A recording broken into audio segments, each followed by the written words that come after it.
레빗 팀 프로젝트 C조 강한서 발표 시작하겠습니다. 저희는 이제 팀 프로젝트의 시작, 건축 구조 모델링, 로봇 스트럭처 어널리시스, MEP 모델링 이렇게 진행을 했습니다. 저희는 우선 레빗 팀 프로젝트를 시작하기 전에 서로 관심 있는 분야나 이 팀 프로젝트를 통해서 배우고 싶은 것에 대해서 대화를 나눌 수 있었습니다. 그래서 각자 이제 전공이나 관심 분야가 달라서 디자인, 친환경, 에너지, 시공, 구조, 분석, MEP, 건축, 공정, 설계 변경, 협업 등 다양한 키워드가 나왔는데 이 키워드를 토대로 저희는 구조, 건축, MEP 모델링과 그 모델을 분석하자는 목표를 정할 수 있었습니다. 그래서 처음에 계획을 잡게 되었는데요.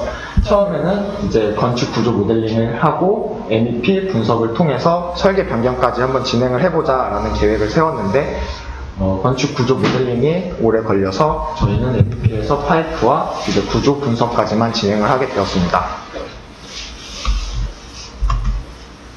그래서 저희는 작업을 총 4가지 파트로 분배를 해서 작업을 하게 되었는데요.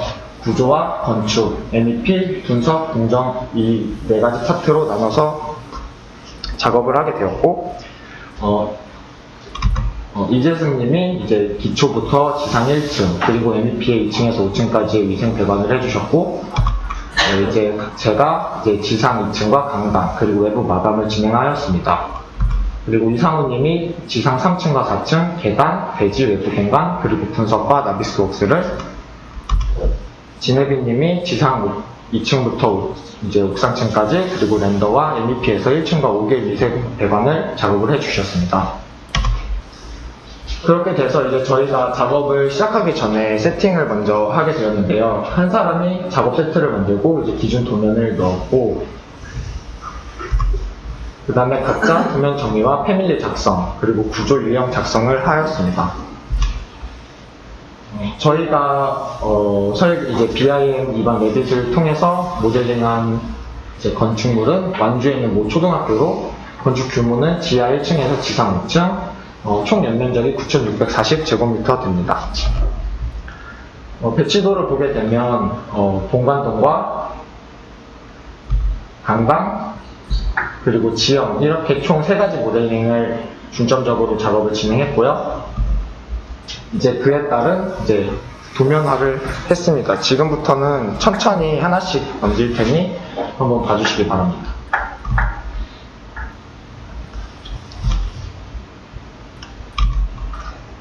평면과 3D 그리고 단면 이 단면에 이제 치수를 넣고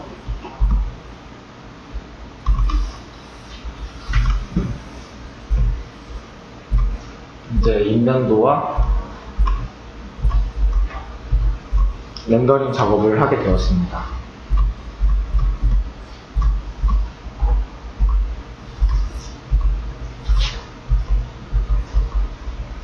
그렇게 해서 저희는 그거에 따른 일람표를 뽑게 되었고 그런 다음에 이제 나비스웍스를 통하여서 예전 공정표의 데이터를 타임라이너의 데이터 소스와 연동해서 이 작업별 세트를 연결해서 이제 공정표를 만들게 되었습니다. 네, 그래서 그래서 이제 모델링 이제 과정에서의 디테일에 대해 설명을 해드리려고 하는데요. 저희는 본관은 콘크리트조, 강당은 콘크리트조와 철골조로 되어 있습니다. 강당의 입면을 보게 되면, 이 입면과 단면을 보게 되면, 트러스 구조로 이 입면을 지지를 하는 구조로 되어 있는데, 저희가 수업 때 배운 개념 매스와 커튼홀 시스템을 통해서 처음에는 트러스 구조를 만들려고 했지만, 생각보다 이제 각 부재의 크기, 그리고 길이, 각도 전부 달라서 이 개념 매스 커튼홀 시스템을 통해서 작성을 하기에는 어려움이 있어 각자 하나하나의 패밀리를 만들어 이 베개 변수를 이용해서 이제 모델링을 하게 되었습니다. 그래서 이러한 트러스 부재들을 설치를 하였고 이 4개 변수를 활용하여서 이제 트러스를 만들고 그 다음에 이제 내부 편집 요소의 이제 돌출 및 수입을 통해서 입면을 작성을 하게 되었습니다. 또한 이제 인면을 만들 때 저런 이제 픽스 창과 미석이 창을 작업을 하게 되었는데, 저희가 각자 이제 파트를 나눠서 작업을 하다 보니 한 분은 이제 벽에 있는 커튼홀 시스템을 통해서 이 창문을 표현을 하였고, 한 분은 패밀리를 통해서 이 창문을 표현을 하게 되었는데, 각자 이제 장단점이 있었습니다. 우선 커튼홀 시스템으로 작성을 하게 되면 좀 빠른 시간 안에 작성을 할 수 있다는 장점이 있었고, 하지만 단점으로는 이제 창문 같은 경우에 이제 벽에서 옵셋되는 경우에는 이 벽 커튼홀 시스템을 이용했을 때 벽에 뚫리지 않는 경우도 이제 오류도 가끔 발생했습니다. 그래서 각각 이제 다시 개구부를 뚫어줘야 되는 번거로움이 있었고, 패밀리 같은 경우에는 이제 처음에 만들 때 시간이 조금 오래 걸렸지만 처음에 만들어 주고 나면 이제 매개 변수를 통해서 뭐 창문의 개수라던가 뭐 높이, 뭐 간격 등을 다 조절을 할 수 있어서 그 점이 좀 장점이 있었습니다.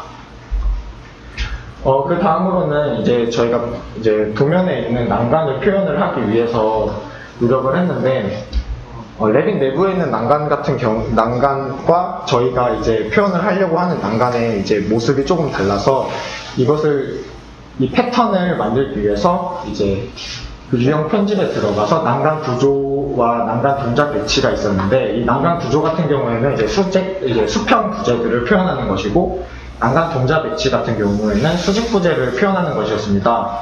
근데 이게 조금 오류도 있고 좀 배우지 않은 부분이라서 이걸 표현하기 위해서 노력을 했는데, 난간 동작 배치 같은 경우에는 이 패턴을 만들기 위해서 처음에는 저 오른쪽 아래에 있는 유형 편집에 하나밖에 없었던 거를 하나하나 일일이 넣어서 이 패턴을 표현하기 위해서 저희가 노력했습니다. 또한 이런 캔틸레버 구조 같은 경우에는 레빗 내부에서 모델링을 작성을 하게 되면 조금 번거로움이 있어서 이런 부분들은 패밀리를 활용을 하게 되면 이제 형태적으로 조금 모델링이 편해서 이제 패밀리를 활용하게 되었습니다.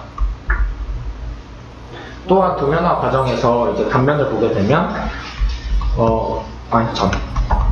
이제 외벽 마감을 보게 되면 이제 벽돌과 공기층, 외부 단열재 총 3가지 재료로 되어 있는데, 창문을 넣게 되었을 때 단면에서 이제 벽돌 마감이 내부로 들어오지 않는 모습을 확인할 수 있었습니다. 그래서 기존 단면이 이렇게 생겼는데, 이제 이 중에 절단 프로파일을 활용을 하게 되면 이제 내부까지 마감을 만들 수 있었지만, 이렇게 된다면 하나하나 일일이 찍어서 하는 번거로움이 있어서 이것은 이제 레빗의 조금 안 좋은 단점이라고 볼 수 있었습니다. 또한 이제 도면화를 할 때 룸태그를 입력을 할 때 각 층마다 이제 각 층 안에서는 스냅이 잡혀서 어느 정도 라인을 유지를 할 수 있었지만, 다른 층으로 넘어갔을 때는 룸에 이제 같은 위치에 찍기가 어려워서 이거를 하기 위해서는 참조평면이나 지시선을 그려야만 그렇게 만들 수 있어서 조금 통일선을 만들기에는 좀 번거로움이 있었습니다. 배지를 작성하는 데 있어서 저희는 이제 경사로는 점 배치를 할 때 이제 많은 이제 점을 찍어야 되다 보니 하나하나 일일이 찍기에 너무 많은 시간이 걸렸습니다. 그래서 이제 배열 기능을 활용을 해서 점 배치를 하게 되었고, 평탄한 곳은 패드 기능을 활용하였고, 재료가 바뀌는 곳은 소구역 기능을 활용을 하게 되었습니다. 그래서 건축 구조 모델링의 이제 레빗에 대한 저희의 생각은, 이제 장점으로는 유형 편집의 매개 변수나 그런 것들이 있어서 한 번에 모든 재료를 바꾸거나 관리를 할 수 있다는 것이 편리했고, 그 모델링 안에 정보가 있기 때문에 정보가 있어서 그런 점이 장점이라고 생각을 했습니다. 또한 이제 도면과 모델에 정확하기 때문에 오류를 찾았을 때 바로바로 바꿀 수 있는 장점이 있었습니다. 하지만 모델링 작업에서 이제 오류가 생겼을 때 그런 오류 해결 방식이 좀 어려움이 있었고, 또한 이제 다른 프로그램이나 이제 다른 버전에서의 호환성이 많이 떨어져 저희가 작업을 하는데 많은 불편함을 느꼈습니다. 대지 작성 기능 또한 레빗 내부에 있는 대지 작성 기능은 좀 현저하게 좀 떨어지는 느낌을 받았습니다. 그 다음으로는 저희가 로고 스트럭처 어널리시스로 구조 해석을 위한 목표를 설정을 했는데요. 레빗 모델을 해석 툴과 연동해서 이제 레빗 정보를 토대로 구조 해석을 하고, 그리고 그 구조 해석을 토대로 다시 골조 자동 배분까지 하는 작업을 목표로 잡았습니다. 작업 순서로는 우선 해석용 모델을 작성을 따로 했어야 됐는데요. 전당 코어 위의 벽체들은 이제 기둥과 결합이 되면서 벽체가 기둥으로 인식이 되는 오류들이 또 발생을 했습니다. 그래서 그 전당 코어 위의 벽체들을 제거를 하고 구조 탭의 구조 연결 기능으로 프레임들을 하나하나 다시 연결을 하는 작업을 했습니다. 그런 다음에 이제 로봇으로 묵은 콘크리트 골조를 추출을 했고, 그 구조재의 번호와 단면을 확인을 가능했고, 그 구조재의 구성 재료를 확인할 수 있었습니다.